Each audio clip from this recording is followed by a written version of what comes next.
آمنوا والذین هادوا والنصارى. اوس د یهودو بدیانې بیان شولې، نو اوس به دا سوال د دوی سره پیدا شي یا به د خلکو سره دا سوال پیدا شي، که دا یهود توبه وباسي توبه به یې هم الله نه قبلوي، نو الله پاک دا سوال دفع کوي چې یا توبه الله د هر چا قبلوي، الله پاک نوم ته نه ګوري عمل ته ګوري، که یهودي که مسلماني که نصراني که صابي هر څوک چې ایمان راوړي او نیک عمل وکړي نو الله پاک دوی ته ثوابونه ورکوي. ان الذین آمنوا یقینا کسان چې ایمان یې راوړی دی، والذین هادوا او کسان چې یهودیان دي، والنصارا او نصارا، والصابئین او صابیان دا د دوی باره کې مختلف اقوال دي. مشهوره دا دی عبدالکریم شهرستاني رحمه الله په الملل والنحل کې مختلف اقوال لیکلي. مشهوره قول په دې کې دا دی چې صابیان یو داسې خلک دي چې د ملایکو عبادت یې هم کوی، په دوی کې ډلې ډلې وي، او د ابراهیم علیه السلام د دین دعوه هم کوله، او د کعبې شریف طرف ته یې لمونځ کوی، زبور شریف تلاوت به یې هم کوی، او دا دعوه یې لرله چې موږ په یحیی علیه السلام سره ایمان لرو. نو په دوی کې ډلې ډلې وي، د ستورو عبادت والا هم پکښې وه، د ملایکو د عبادت ته هم پکښې وه. دا صابیان دي. او د دوی یو خصوصیت عموما دا دی چې د هر دین څخه داسې خبرې راخیستې وي چې د دوی د ګمان مطابق دوی ته شی معلومېدلې، نو دا په یو دین باندې مکمل روان نه و، دې ته صابیان وایي. من آمنه هغه څوک چې ایمان راوړي بالله په الله سره، والیوم الاخر په ورځ وروستنۍ سره. والیوم الاخر داسې معنا کول چې والیوم الاخر په ورځ د آخرت سره، دا معنا صحیح نه ده، دا د مضاف الیه معنا یې دلته موصوف صفت دی. والیوم الاخر په ورځ وروستنۍ سره. وعمل صالحا او عمل یې کړی وي نیک، فلهم اجرهم نو د دوی لپاره دی مزدوري د دوی عند ربهم فنیز د رب د دوی، ولا خوف علیهم بیره به نه وي پر دوی باندې، ولا هم یحزنون او نه به وي دوی غمجن. په قیامت کې به الله پاک دوی ته امن ورکړي، جنت ته به یې داخل کړي. وإذا أخذنا ميثاقكم ورفعنا فوقكم الطور. په دې کې د بني اسرائیلو یو بله بدي بیانوي، هغه دا چې د الله پاک وعده یې ماتوله.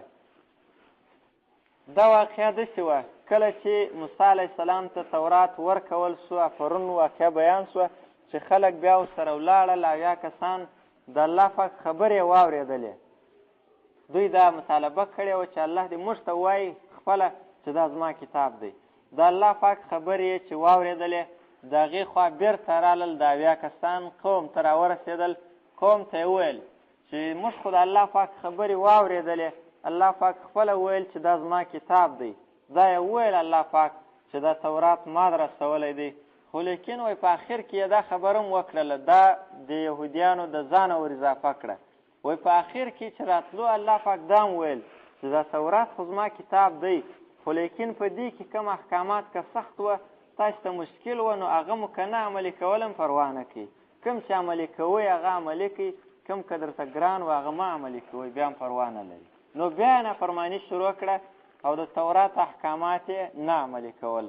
نو الله پاک جبرائیل علیه السلام راواستوئ او د کوه طور غرې راپورته کوي، د دوی پر سر باندې ونیوئ چې ایمان راوړئ په تورات عمل کوئ که نه کوئ. دوی ټوله ویل چې موږ عمل ورباندې کوو. نو بیا غر ځینې لرې کوي او دوی توبې وایستلې، خو چې غر یې ځینې لرې کوي وروسته یې بیا نافرمانۍ شروع کړلې. نو دا واقعه الله پاک بیانوي.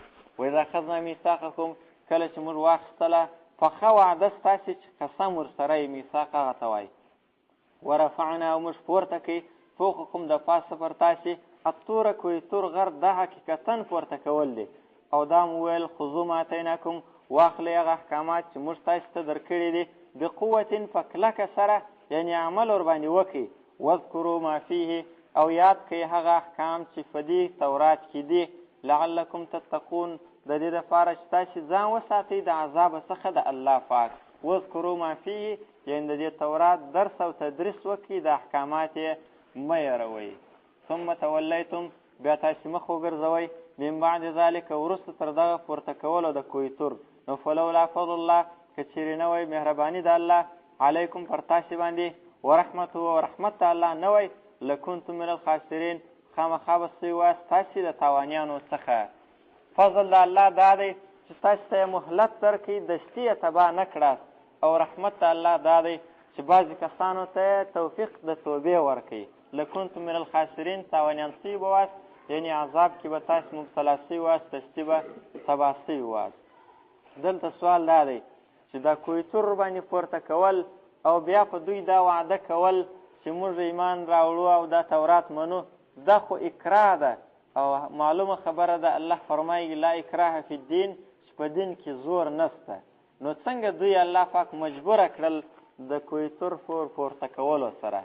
د دې جواب دا دی چې دا بني اسرائیلو باندې چې تورات د غر راپورته سو، دا په دې مقصد نه دی چې ایمان راوړي، دوی خو ایمان مخکې راوړی دی.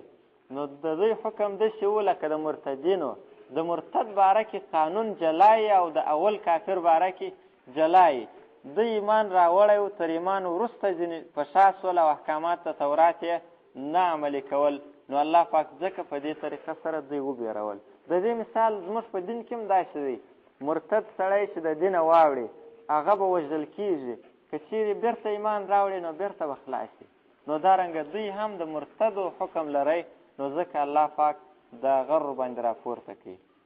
لکنتم من الخاسرین. دلته بل تفسیر دا هم دی، فضل څه مراد اخیری نبی دی او رحمت څه مراد د ایمان راوړل دی په دې نبی باندې. یعنی اوس هم پر تاسې باندې دا فضل د الله شته چې دا نبی یې راواستوئ، یا رحمت څه مراد قرآن کریم دی چې اوس هم ایمان ورباندې راوړلی شئ. ولقد علمتم الذین اعتدوا منکم فی السبت. دا بله واقعه ده چې په یهودیانو باندې دا حکم و چې د شنبې په ورځ به تاسې صرف عبادت کوئ، د دنیا کاروبار به نه کوئ. دوی د دریاب په غاړه اوسېدل، دا د داود علیه السلام په زمانه کې واقعه وه. نو ښکار به د مایانو د شنبې په ورځ نه کوئ. نو دوی راولاړ سول د دې دریاب په غاړه باندې. الله پاک د طرف هم امتحان و، د شنبې په ورځ به مایان ډېر راتلل، د دریاب په غاړه باندې یې کډیان جوړ کړل او بیا بیاله د دریاب څخه بیاله ورته راوستله. نو مایان به یې ورته راشړله د کډیانو ته، چې مایان به ورته رالل، بیا به یې د کډیانو خولې بندې کړلې. د یک شنبې ورځ به چې سوله ورته رابغلل او هغه مایان به یې ونیول. وایي موږ خو دا دی ښکار مو د شنبې په ورځ نه دی کړی، د یک شنبې په ورځ مو وکړئ. نو حیله یې جوړوله د حرام کار د کولو دپاره. نو الله پاک دا سزا ورکړه چې بیزوګیان یې ځینې جوړ کړل او تباه کړل. ولقد علمتم الذین، یقینا معلوم دي تاسو ته هغه کسان اعتدوا منکم چې تجاوز یې وکړي، تر حد تېرېدل یې وکړل ستاسو څخه فی السبت په باره کې د ورځې د شنبې. فقلنا لهم، نو موږ وویل دوی ته کونو سئ تاسې قردتن بیزوګیان خاسئین ذلیل. سرونه یې د بیزوګیانو وه او نور بدن یې د انسانانو و، سرونه او مخونه. نو فجعلناها، موږ وګرځوله دغه واقعه نکالا عبرت لما بین یدیها، د هغه چا دپاره چې مخکې تر دې واقعې دي، یعنې په هغه وخت کې چې موجود وه، وما خلفه، او د هغه چا دپاره چې وروسته تر دې واقعې خلک راځي. یا لما بین یدی هغه کلي چې د دې کلي مخته وه، او ما خلفه هغه وروسته شاته کلي. و موعظة او نصیحت للمتقین، دپاره د پرهیزګارانو. په دوی کې وایي دوې ډلې وې، یوه ډله نیکان و، د هغو کلی جلا و، د دوی د جلا و. هغه چې فکر یې وکړي چې د دوی د کلي څه ولې و اواز و شی نه راځي، چې ورته رالل دوی بیزوګیان سوي وه، خبر یې نه سوی کولی. 3 ورځې بعد ټول تباه سول. او حدیث کې بیا دی چې نبي علیه السلام چا پوښتنه وکړه، د مسلم حدیث دی، چې دغه بیزوګیان چې اوس موجود دي دا هغه نسل دی؟ نبی علیه السلام وفرمایل چې یا مسخه سوی قوم الله پاک نه پرېږدي، دا بیزوګیان او خنزیران دا پخوا موجود وه، پخوانی قوم دی. و موعظة او نصیحت للمتقین، دپاره د پرهیزګارانو.